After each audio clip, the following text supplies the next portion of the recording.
welcome everyone. This is Minu at AngloLink. Today's video is all about listening comprehension. I have some interesting tips for you. This is particularly for those of you who still find it a little hard to understand native speakers, or watch television in English, or listen to the radio in English. I'll be telling you about some specific aspects of the English sound system and some speech patterns that native speakers use that can make listening in English a little bit of a challenge. By the end of this video, you will have a really good understanding of where the difficulties that you might be facing come from and what you can do to overcome them and really improve your listening comprehension. So, when you're ready, let's begin. Right. Today I'd like to share 3 keys with you that will really improve your listening comprehension of native speakers. Let's look at what these 3 keys are. The first thing is to understand what makes native speakers hard to understand. The second key is improving your own pronunciation. And the third key to improving your listening comprehension is learning primarily with your ears rather than your eyes. Okay, let's start with understanding what makes native speakers hard to understand. There are 2 main reasons for this. The first one is the great number of vowels and diphthongs in English, and some of these are very similar to each other. There are many words where the consonants are exactly the same, and by changing the vowel sound, the meaning changes. And when these vowel sounds are very similar, and especially if one or the other doesn't exist in your own language, this can make it quite a challenge to understand a native speaker. Let's look at some examples. These are called minimal pairs, by the way. Same consonants, different vowels. Minimal pairs. Boat and bought.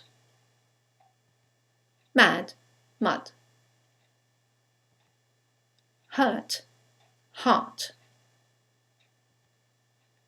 Men, main. Than, then. Bit, bet. Live, leave. So notice the only difference is the vowel or the diphthong, and they can be very, very similar. So in connected speech, they're not easy to tell apart.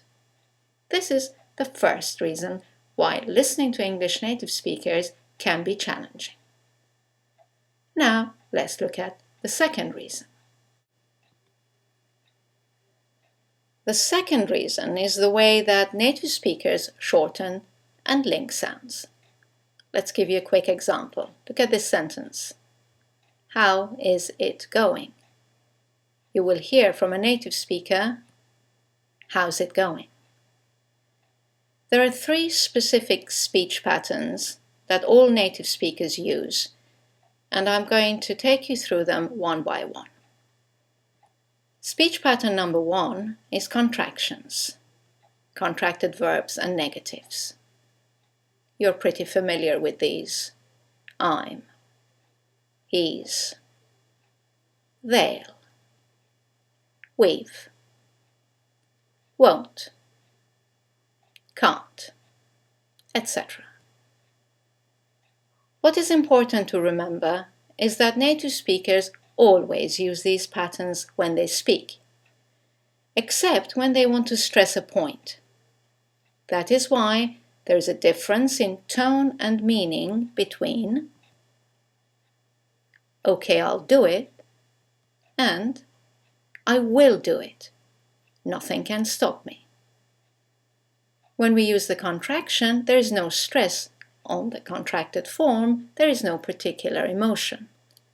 In the other example, when you've used the full form, "I will do it," you want to show determination. So, as using contractions is the norm rather than the exception in spoken English, I would recommend that you try and use them as much as possible yourself. Firstly, you will sound more natural, and secondly, you'll be able to hear them more easily when native speakers use them. Just be careful not to use contractions in formal writing. When you're writing a letter or a report or an article, always keep it to the full form. Keep the contractions for speaking. Moving on to speech pattern number 2. Speech pattern number 2 is called weak forms. Grammatical words such as modal verbs, possessive adjectives, prepositions, etc. are seldom fully pronounced in a sentence. The vowel in them is reduced to a shorter vowel or disappears completely. Let's look at some examples. Here we have the modal verb can. In the sentence, it will sound like can. The vowel disappears. I can ski. Let's look at another example. Possessive adjective my. Very clear in isolation, my. But in the sentence, it sounds, here's my book. You can hardly hear it. And another example, preposition for. In the sentence, the vowel is reduced to f. It's for you. Now, you don't need to use these weak forms at all when you speak, as your message will be even clearer without using them. However, you do need to be aware of them and anticipate them when listening to a native speaker. Let's look at speech pattern 3, which is phonetic links. Generally, any word that starts with a vowel is linked to the previous word, and this makes it hard to hear each word distinctively. Let's look at some examples. He works as an engineer. You've got 3 words that begin with a vowel, as, an, and engineer. In connected speech, they all run into each other. He works as an engineer. Second example. Here you have 4 words that begin with a vowel, is, interested, in, it, and they all run into each other. She is interested in it. And there's a semi-vowel, y, that links the vowel at the end of she to the vowel at the beginning of is. She is. And our third example, 2 words, one ending with a T, the next one starting with a T, they run into each other, and then 2 words starting with a vowel, an, amazing. Once again, all this section runs into each other. They went to an amazing place. And once again, you have the semi-vowel W that connects the vowels to and an to each other. Once again, you don't necessarily need to use these links when you speak, as your message will be perfectly clear without them. However, you do need to be aware of them and anticipate them when you listen to native speakers. Now, often you get at least 2 of these speech patterns, sometimes even all 3, in a row in a sentence, and that is when you can feel really challenged. Let's look at an example here. He won't accept it from me. You have the contraction, won't. You have 2 words beginning with a vowel, accept and it, and you have the preposition from. So in connected speech, you will hear, he won't accept it from me. At this point, you are probably asking yourself, well, what's the best way to familiarize myself with these speech patterns? I think the best way is transcribing audio files. If you already have a CD of dialogues with transcripts, then listen to the dialogues and write them out, and then compare what you have written with the transcript.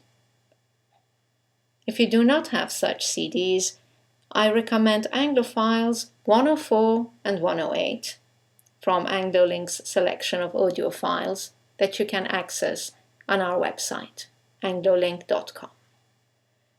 These are selections of daily dialogues and business dialogues, which you can listen to and transcribe, and then check what you've written against the transcripts on the site. This will really improve your listening comprehension of native speakers, and at the same time will help you to activate loads of useful functional expressions. Now, if you have never studied the English sound system, if you've never studied pronunciation on its own, I strongly recommend our Anglophile 117. In this Anglophile, you will have a complete list of all the vowels, of all the diphthongs, all the consonants in English that you can practice. It also has loads of minimal pair exercises that will help you to distinguish vowel sounds that are similar from each other. It also has a section on the speech patterns we've looked at. You can listen to weak forms, contractions, and phonetic links and transcribe them. This will be really, really helpful if you have not familiarized yourself with the English sound system yet. Now, if you want, you can do a transcription exercise now by clicking on this image. If you prefer to continue listening to the presentation, you will have the chance at the end of the presentation to do it then. Right. So once you've familiarized yourself with the English sound system and also know how native speakers shorten and link sounds, the next step is to improve your own pronunciation. Clearly, if you're mispronouncing a word because you learned it by reading and guessed how it was pronounced, then it is likely that you will not catch it when you hear it. There are two common traps if you have guessed the pronunciation of a word by reading it. The first common pronunciation trap is believing that two words with the same spelling will have the same sound. Let's give you an example. If you think that the combination of letters E and A always sound like E, as in Jean, then you will mispronounce the following words. Great, hear, learn, instead. So, this is the best example of the same combination of letters, EA, having 5 different sounds. Another tricky letter is the letter U. If you imagine that the letter U always sounds like U, as in put, you will mispronounce the two following words, judge and furious, because the letter U is sometimes U, many times A, and occasionally U. Okay, let's look at the second common pronunciation trap, which is word stress. In many languages, the strength of your voice is spread equally among the syllables in a word.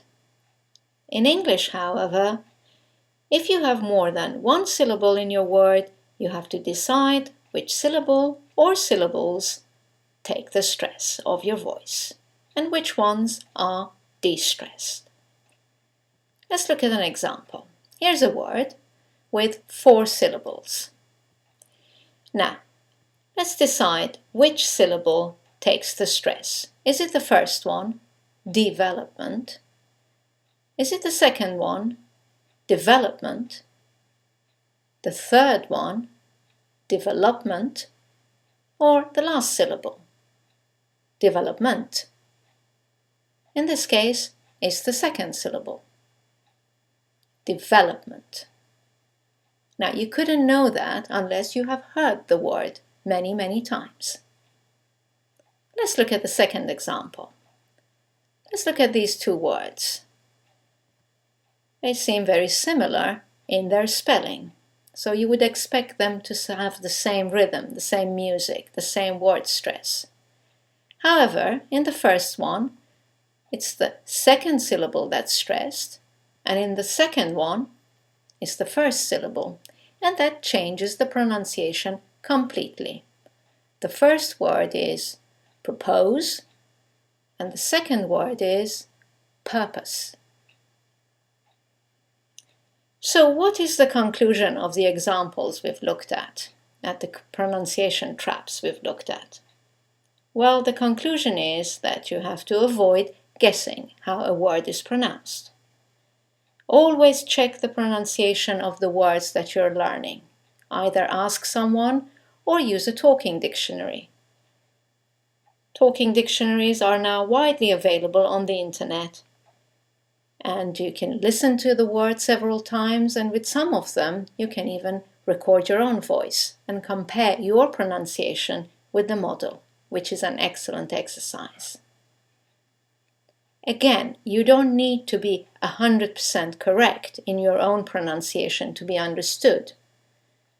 But if you have not heard the correct pronunciation of a word enough times, you risk not catching it when it is spoken by a native speaker in a stream of other words with phonetic links and weak forms surrounding it. So do work on your own pronunciation. It's an important key to improving your listening comprehension. And finally, to the third key to improving your listening comprehension. Learn primarily with your ears rather than your eyes. Now you have a better understanding of why native speakers are not always easy to understand, especially if you have learned your English out of a book.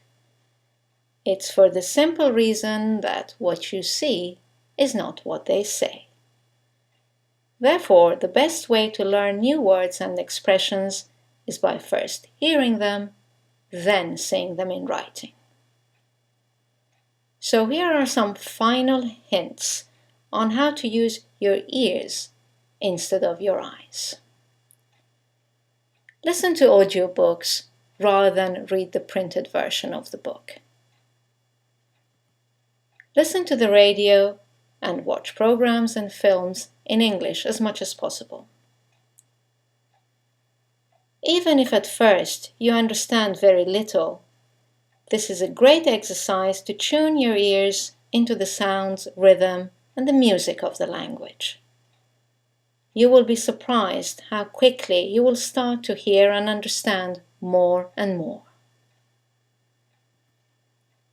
If you're using a course book, work more with the accompanying CD than the book itself.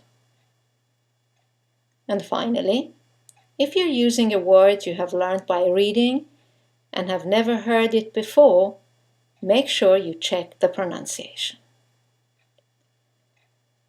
To give you more tools to improve your listening comprehension and pronunciation, we have recorded all the grammar exercises that you have access to on anglolink.com.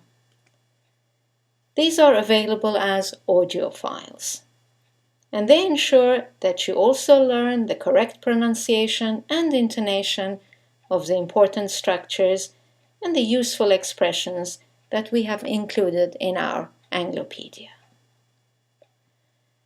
Now, if you didn't do the transcription exercise earlier on, this is your chance to do it now. Well, I hope you've enjoyed this video on how to improve your listening comprehension and found all the tips useful. Thank you for watching. I look forward to seeing you in our next video. Bye now.